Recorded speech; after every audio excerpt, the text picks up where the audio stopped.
Hello everyone, welcome back to my YouTube channel. So guys, in this video I'm going to be showing you how unable to authorize. Please try again on TikTok problem. Let's start video without wasting time.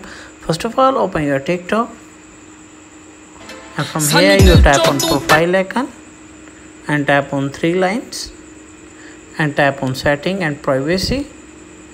From here you scroll down, then tap on free up page and tap on clear.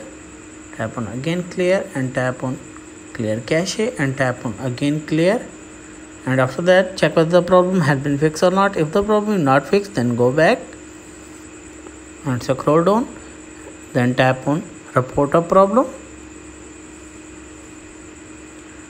Wait for some seconds, scroll down and tap on submit our report, and from here enter your problem and send one screenshot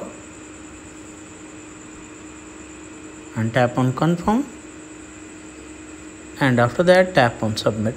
After submit, TikTok team connect your Gmail or phone number, and after that I hope your problem will be fixed. If the video is helpful, then like and subscribe my channel. Thanks for watching.